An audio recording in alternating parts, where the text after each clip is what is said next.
Boa tarde, meu irmão. Prazer estar aqui com você, onde estudaremos mais um pouco da palavra do Senhor. E, meus irmãos, hoje nós trataremos sobre o assunto de liberdade religiosa. Pergunta que eu faço para você é a seguinte: você se sente tendo liberdade religiosa no Brasil?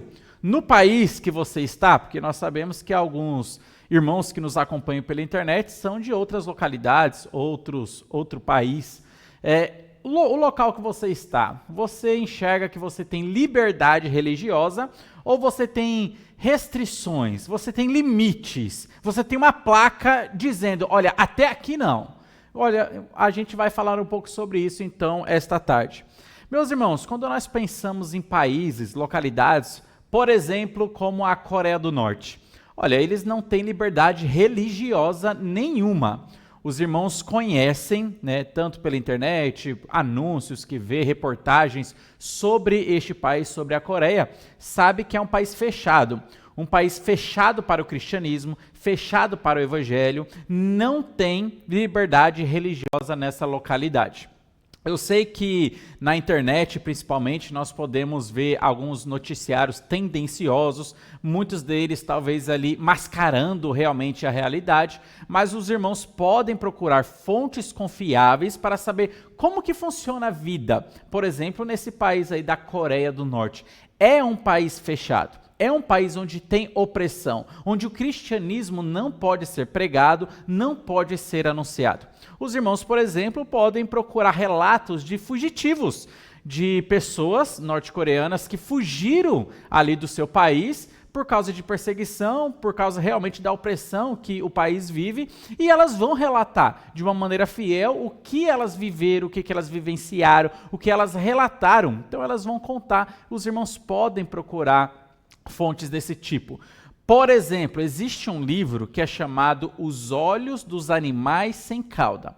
É o relato de uma norte-coreana que fugiu ali da Coreia, mas ela foi grandemente perseguida pelo governo coreano. Então ela relata ali todas as atrocidades que ela viveu. Ela foi aprisionada e dentro daquela prisão, que também era uma fábrica, que as pessoas que são aprisionadas lá são forçadas a trabalhar e produzir coisas para o governo, ela relata coisas que, se eu contar aqui, os irmãos vão ter aquela sensação de ser nauseante. É uma coisa que não dá para falar, é uma coisa que realmente é ruim da gente comunicar e falar os relatos que aconteceram ali.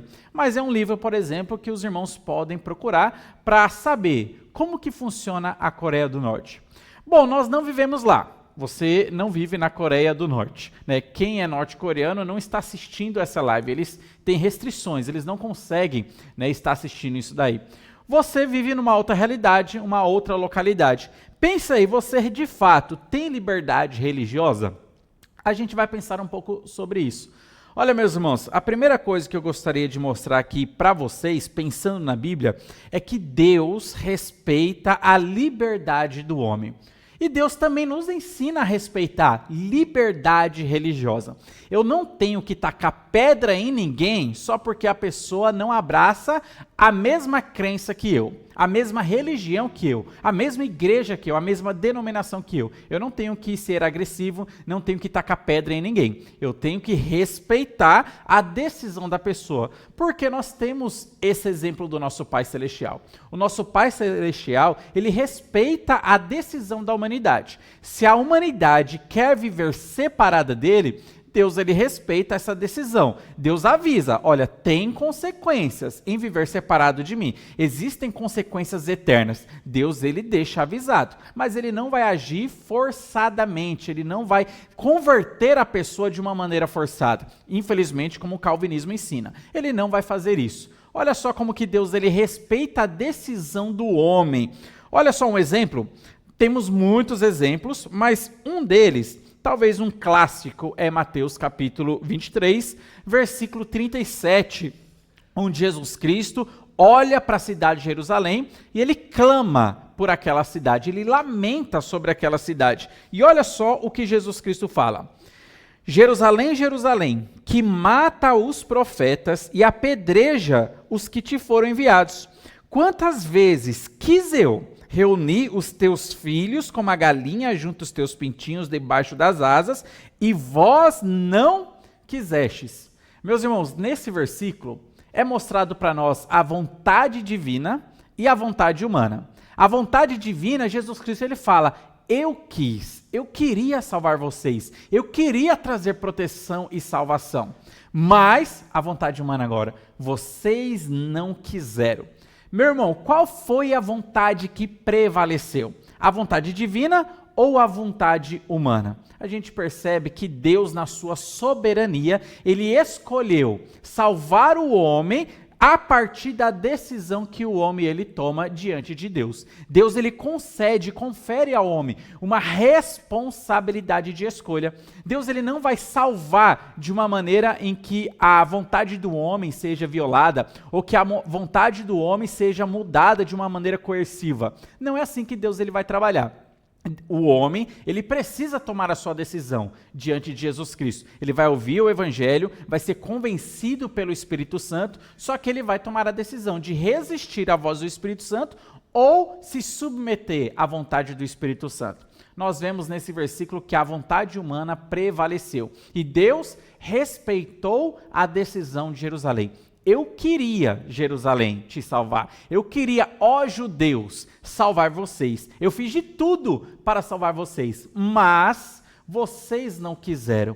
E, de fato, a nação não se converteu. A vontade deles prevaleceram. Não porque o homem é mais forte do que Deus e o homem consegue impedir a vontade de Deus, mas é porque Deus, ele escolheu na sua soberania salvar o homem a partir da decisão do homem. Perceba que o homem não é mais forte do que Deus. Deus, sendo todo-poderoso, ele escolheu salvar o homem assim. O que nós vemos nessa atitude de Jesus Cristo? Ele respeita a decisão do homem, a liberdade religiosa. Você quer seguir outra religião? Olha, sua liberdade. Haverá consequências, mas sua liberdade. E Jesus Cristo, ele também nos ensina a respeitar a liberdade religiosa das pessoas, as decisões das pessoas. Por exemplo, olha só o que diz Lucas, eu lerei aqui Lucas, capítulo 10, versículo 10 e 11, dizem assim para nós: quando, porém, entrardes numa cidade e não vos receberem, saí pelas ruas e clamai, até o pó da vossa cidade, que se nos pegou aos pés, sacudimos contra vós outros. Não obstante, sabei que está próximo o reino de Deus. Jesus Cristo, ele nos ensina que quando nós, cumprindo a nossa missão evangelizadora, formos falar do evangelho para outras pessoas, mas essas pessoas não querem ouvir, a gente precisa respeitar a decisão. Você pode chacoalhar o pó da sua capa dos seus pés. Se fosse numa expressão mais atual, a gente falaria, a gente pode lavar as nossas mãos. Né? Nós podemos lavar as nossas mãos, que nós não temos mais nenhuma obrigação, responsabilidade sobre essa pessoa ou sobre esse grupo de pessoas que deixaram claro que não querem ouvir da mensagem do Evangelho. Então, o que Jesus me ensina? Olha, eu tenho que evangelizar, e eu vou evangelizar, seja amigos, parentes, colegas, eu vou falar de Cristo. E eu vou falar, mas quando a pessoa chega para mim e fala, não quero mais ouvir isso, eu não tenho que ficar sendo o crente chato e ficar lá falando para ele, mesmo ele não querendo e ele falando que não quer. Se ele disse, não quero mais ouvir, eu vou respeitar então a decisão dele. Mas esse versículo vai se tornar verdadeiro em minha vida. Eu vou lavar as minhas mãos, eu vou pregar o evangelho para outras pessoas. É como Paulo fez com os judeus. Olha, importava pregar o evangelho primeiro a vós. Mas, como vocês não querem, eu parto agora para os gentios. Paulo lavou as mãos, falou, olha, eu não tenho mais responsabilidade nenhuma. O sangue de vocês não está mais sobre minha cabeça, não está sobre minha responsabilidade. O que Jesus está nos ensinando? Que nós devemos respeitar a liberdade religiosa das pessoas. Meus irmãos, todos nós deveríamos ter liberdade religiosa? e falando de nós que somos crentes, não apenas dentro da igreja, mas também na esfera pública. Mas o que tem acontecido, a gente percebe que você tem uma certa liberdade religiosa dentro da igreja. Então, dentro do local particular, você tem liberdade religiosa. Olha, você pode fazer um culto na sua casa, você pode participar do culto na igreja. Mas, quando você quer expressar a sua fé no ambiente público, aí existem problemas. Daí você vai enxergar que talvez nós não temos essa liberdade religiosa toda que nós achamos que nós tenhamos. Por exemplo, deixa eu fazer uma pergunta para você. Imagine que você trabalhe como fotógrafo. Então, imagine que você tem essa profissão. Então, quando existem festas de casamento, o pessoal entra em contato com você para comprar o seu serviço e você vai na festa de casamento, vai tirar fotos, uma festa de formatura, por exemplo, uma festa de aniversário de 15 anos. Então, você é contratado e vai tirar essas fotos normalmente, é o seu trabalho. Mas vamos supor que um casal homossexual, homoafetivo, eles vão se casar e eles querem então tirar a foto do casamento. Então eles procuram na internet, vê o seu nome, vê que você é fotógrafo e fazem o convite para você. Olha, nós queremos contratar o seu serviço. Quando você descobre que se trata de um casamento homoafetivo, qual que vai ser a sua resposta? Eu queria dar um minutinho para você responder. O que você diria? Qual que seria a sua resposta? Você vai tirar essas fotos, mesmo sabendo que é um casamento homoafetivo, ou você não vai tirar essas fotos? E você vai falar com a pessoa, falar, olha, eu não vou tirar e tal. O que você responderia? Você faria esse serviço ou você não faria? Olha, eu fico imaginando você sendo crente cristão, baseado nas escrituras, que você vai calcular o preço, você vai pensar nas coisas, você vai ficar pensando, bom, na Bíblia diz que homossexualismo é pecado. Homossexualidade, a prática homossexual, ela é pecado, é pecaminosa diante de Deus. E Deus é desonrado com isso. Se eu for tirar a foto, eu não estarei sendo ali, talvez, participante desse tipo de pecado? Então eu imagino que a sua resposta seria não. E você teria toda a liberdade do mundo se a liberdade religiosa realmente existisse, por exemplo, em nosso país, você teria toda a liberdade no mundo em negar esse serviço. Você poderia chegar para a pessoa de uma maneira super respeitosa e você poderia dizer, olha, eu não farei esse serviço, daí você vai explicar a sua fé por questões realmente que você acredita na palavra de Deus, daí você dá aquela explicação respeitosa. E você pode dizer, olha, eu aconselho você procurar uma outra pessoa, um outro profissional que abrace então este serviço, que vai abraçar aí a sua demanda, né? Isso aí seria talvez liberdade religiosa, mas infelizmente, meus irmãos, não é isso que tem acontecido. Os irmãos sabem de casos de empresas, né? Por exemplo, lá em São Paulo teve uma empresa que faz convites de casamento, trabalha aí na parte de papelaria, confecção de convites, e os donos são crentes. E eles receberam, então, esta proposta de fazer convites de casamento para um casamento homoafetivo. Eles calcularam, homossexualismo na Bíblia é pecado. Então, de uma maneira respeitosa, eles negaram prestar esse serviço e solicitaram, olha, a gente aconselha você procurar um outro. Bom, eles foram denunciados e eles tiveram que responder esse processo. Olha, e não é um caso isolado, por exemplo, os irmãos podem buscar na internet outros casos semelhantes assim. Se eu tenho que responder na justiça por causa da expressão da minha fé, eu estou tendo liberdade religiosa na esfera pública? Ao que me parece, o que está sendo lançado para nós é o seguinte, olha, você pode expressar sua fé dentro da igreja. Dentro da igreja, você pode dizer o que é pecado e o que não é pecado. Bom, entre aspas, né? Porque já teve problema de pessoas dentro da igreja dizendo o que é pecado, que menino é menino, menina é menina, e tiveram problemas também com isso.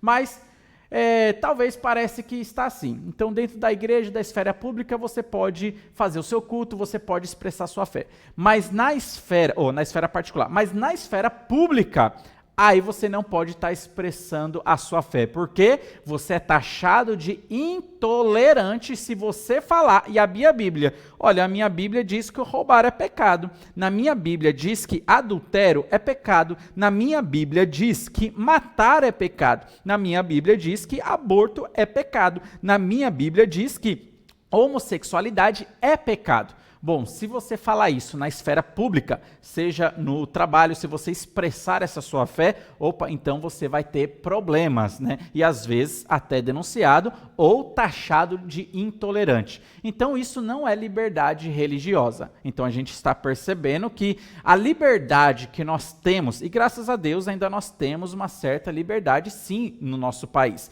comparada a outros países, né? Como países, estados muçulmanos, Coreia do Norte, por exemplo, China, onde também existe muita perseguição ali ao cristianismo, comparado com esses países, nós temos muita liberdade, mas a gente percebe que o cerco sempre está se fechando para a igreja. Isso é profecia bíblica. A Bíblia fala claramente que nos últimos tempos as coisas ficarão piores, a situação ficará preta. Nos últimos tempos as coisas ficarão difíceis, o mundo vai de mal a pior e o cerco vai se fechando para a igreja. Para você expressar sua fé no ambiente público será mais trabalhoso, será mais difícil e terá perseguições.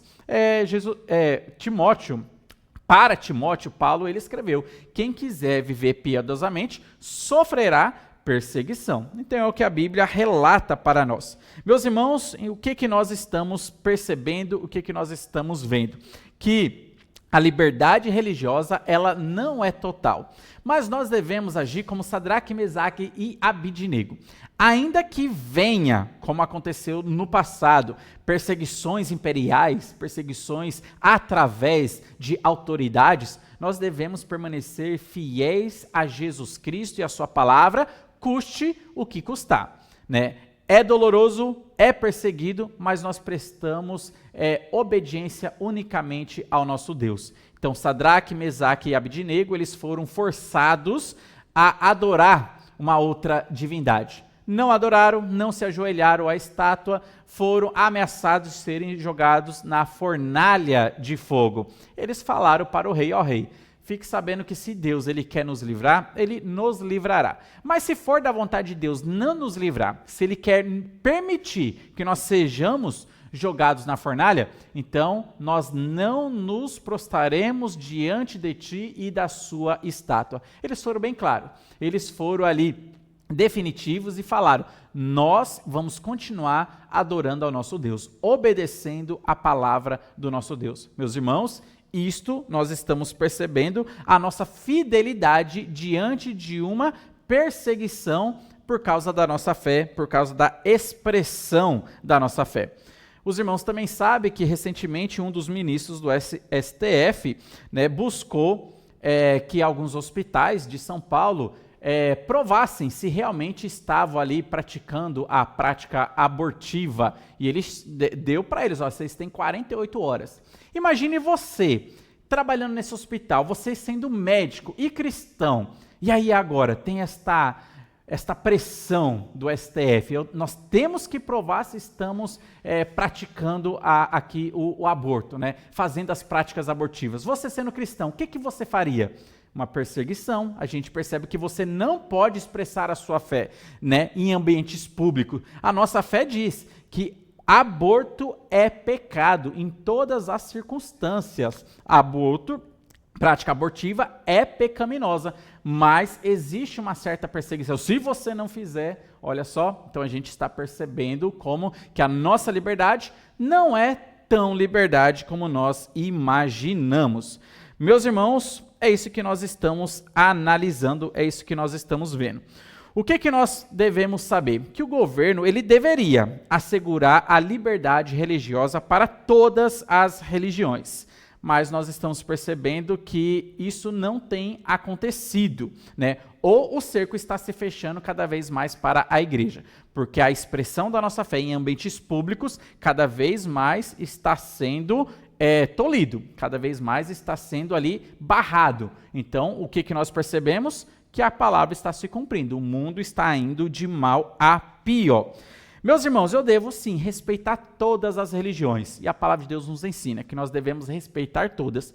Agora, respeitar não significa que eu devo concordar e nem ter comunhão com as pessoas. Por exemplo, eu respeito tranquilamente quem quer ser testemunha de Jeová. É uma fé totalmente diferente da minha, porque eles não acreditam que Jesus é Deus. Eles não acreditam na literalidade e na eternidade do inferno. Não acreditam que o Espírito Santo seja Deus. Então, é uma fé antagônica à minha, é uma crença diferente. Eu respeito.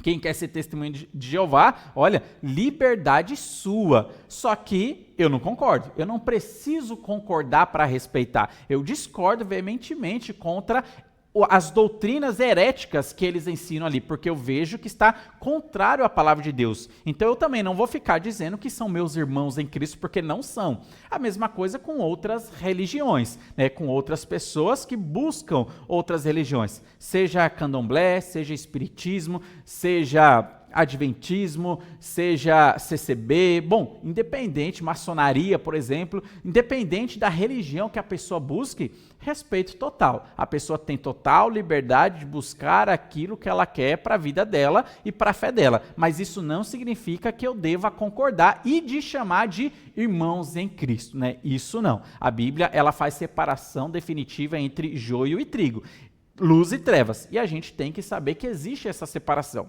Não podemos e não devemos ser ingênuos, achando, a pessoa adora imagens, a pessoa acredita em reencarnação, adora Allan Kardec, mas é meu irmão em Cristo, porque o que importa é o amor de Deus para com todas as pessoas. Não, meu irmão, existe separação, e a Bíblia fala dessa separação. Existe o trigo, existe o joio, existe uma verdade absoluta que nós não devemos negar. A verdade absoluta existe, e Jesus Cristo é exclusivista quando se trata de salvação. A salvação está somente em Jesus Cristo. Quem segue qualquer outra crença que não seja a Jesus Cristo, essa pessoa está longe da salvação, longe de Deus, às portas do inferno. É o que a Bíblia relata abertamente. E aqui está a minha fé. Aqui está a doutrina para a minha fé, é a palavra de Deus. Eu não deveria ser tolhido por pregar a palavra de Deus. Eu não deveria ser tolhido por expressar a minha fé de uma maneira pública, mas também, de fato, de uma maneira super respeitosa. Respeito todas as pessoas, mas esta é a minha fé. Isto é o que a palavra de Deus diz, e aqui está a verdade absoluta. Independente se a outra pessoa creia que exista ou não exista verdades absolutas, aqui está uma verdade absoluta. Jesus Cristo é o único caminho de salvação e ponto final. Eu não posso dizer que as obras é um caminho de salvação, não posso dizer que santos é um caminho de salvação, não posso dizer que existe reencarnações, a Bíblia não ensina nada disso. A Bíblia fala que Jesus Cristo é o único meio e o único caminho de salvação.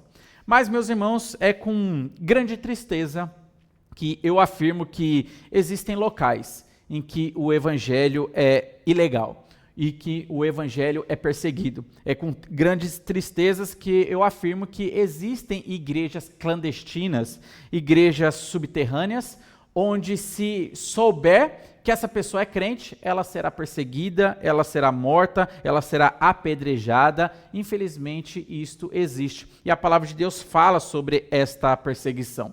Por exemplo, olha só o que diz Hebreus capítulo 11. Hebreus capítulo 11, versículo 35 ao 38, diz assim, falando da galeria da fé. Hebreus capítulo 11 são os homens e mulheres que viveram pela fé, e alguns deles, não todos, foram destacados aqui em Hebreus capítulo 11. Diz assim, mulheres receberam pela ressurreição seus mortos. Alguns foram torturados, não aceitando o seu resgate para obterem superior ressurreição. Por causa da sua fé, alguns foram torturados. Olha só o 36. Outros, por sua vez, passaram pela prova de escárnio e açoite, sim, até de algemas e prisões. Alguns não chegaram ao nível da morte, mas foram zombados, fizeram piadinhas contra essa pessoa. Outros foram açoitados, já sofreram algum tipo de agressão física, até foram presos por causa de alguma coisa que falou expressando a sua fé. Teve que talvez provar a sua inocência diante da justiça porque talvez alguém ou algum grupo fez uma certa denúncia falando que ali era uma pessoa intolerante, só porque estava expressando a sua fé. O 37, foram apedrejados, provados, cerrados pelo meio, mortos a fio de espada. Andaram peregrinos, vestidos de pele de ovelhas e de cabras, necessitados, afligidos, maltratados. Olha só que interessante agora o versículo 38 e que magnífico esse versículo 38. Homens dos quais o mundo não era digno. Meus irmãos, viver pela fé é viver de uma forma que o mundo não é digno da nossa presença aqui. Pessoas que vivem pela fé, crentes que vivem pela fé na palavra de Deus, são pessoas que Deus considera, você não é digno de viver aqui. Essas pessoas não são dignas de ter você aqui, porque você vive pela fé. Errantes pelo deserto, pelos montes, pelas covas, pelos antros da terra.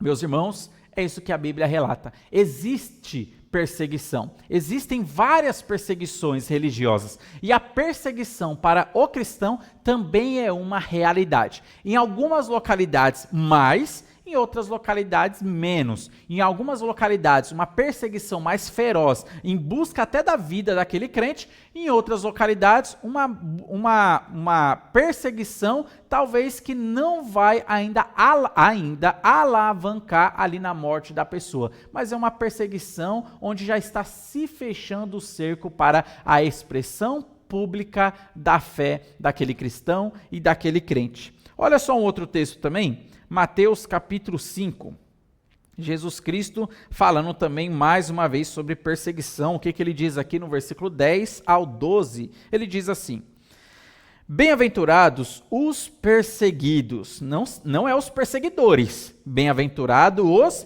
perseguidos por causa da justiça, porque deles é o reino dos céus. Se você está sendo perseguido, os cristãos que estão em outras localidades, lá no Oriente Médio, seja na Coreia do Norte, seja na China, seja na Venezuela, seja aqui no Brasil, estão sendo perseguidos por causa da sua fé, o versículo está falando, deles é o reino dos céus. O versículo 11 diz, bem-aventurado sois quando, por minha causa, vos injuriarem e vos perseguirem, e mentindo disserem todo o mal contra vós. Regozijai-vos e exultai, porque é grande o vosso galardão nos céus, pois assim perseguiram os profetas que viveram antes de vós. Meus irmãos, os crentes sempre foram perseguidos, seja os fiéis a Deus no Antigo Testamento, seja os fiéis a Deus no Novo Testamento, seja os fiéis a Deus nesta era da igreja. Os crentes, eles sofrerão perseguição. Quem quer viver piedosamente, padecerá perseguição. É o que a palavra de Deus diz, mas a palavra de Deus, ela traz para nós um alento. Regozijai. Olha, no meio da perseguição, alegrai. Quando estiverem caluniando contra você, mentindo, inventando histórias que você fez tal coisa e você é intolerante, olha, se alegre, porque Jesus Cristo está falando que os nossos olhares, a nossa mentalidade deve estar no céu. Grande é o vosso galardão que está no céu. Meu irmão, o que nós aprendemos diante de todas essas coisas? O que nós aprendemos diante de tudo isso? Que, primeiro, eu não devo ser um crente 007. Não existe crentes 007. O que é um crente 007? Já assistiu aquele filme do agente secreto 007?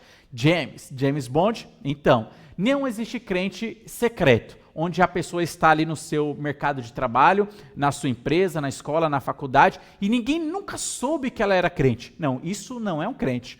O crente, ele vai resplandecer a sua luz, através das suas atitudes e também da sua comunicação, pregando o evangelho, falando de Cristo, não falando coisas torpes, não rindo de piadinha suja, não falando piadinhas que sejam de duplo sentido. Então ele vai demonstrar naturalmente a sua fé sendo expressada através da sua comunicação, seja verbal, seja comportamental, através do seu corpo. Não existe crente secreto. secreto. Ele vai a uma hora ou outra, ele vai ter que expressar a sua fé. Mas se você está na sua empresa e ninguém sabe que você é crente, eu diria para você então analisar se realmente você é um crente verdadeiro, porque talvez você está se enganando.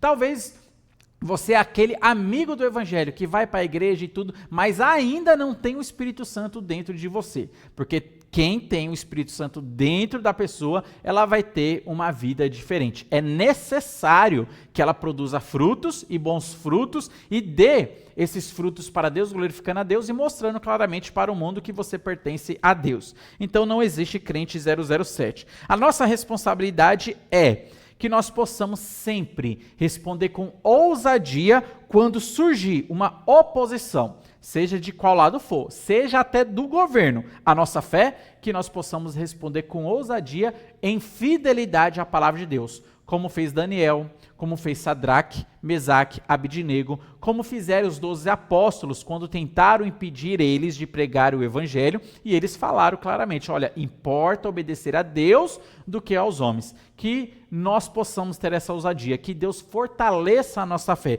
para quando surgir esse momento, eu espero que não surja, mas se surgir, e quando surgir, que nós possamos responder com ousadia. Mais uma outra oração, salvação dos nossos governantes, que nós possamos sempre orar por eles, orar pela salvação do nosso presidente, orar pela salvação de todos os ministros do Supremo, do STF, de todos os governantes, que nós possamos orar pela salvação deles, que eles possam ter um encontro real com Jesus Cristo, que eles não venham endurecer os seus corações, mas que eles possam abraçar a Jesus Cristo como Senhor e Salvador da sua vida. Meus irmãos, seria uma grande alegria a gente ouvir o presidente ou um ministro se converteu a Jesus Cristo. Está tendo mudança de vida, mudança de pensamento, mudança de cosmovisão. Agora é nosso irmão em Cristo. Olha só que maravilha. Então nós possamos orar pela salvação deles, porque é um mandamento das Escrituras, que nós venhamos orar pelos reis,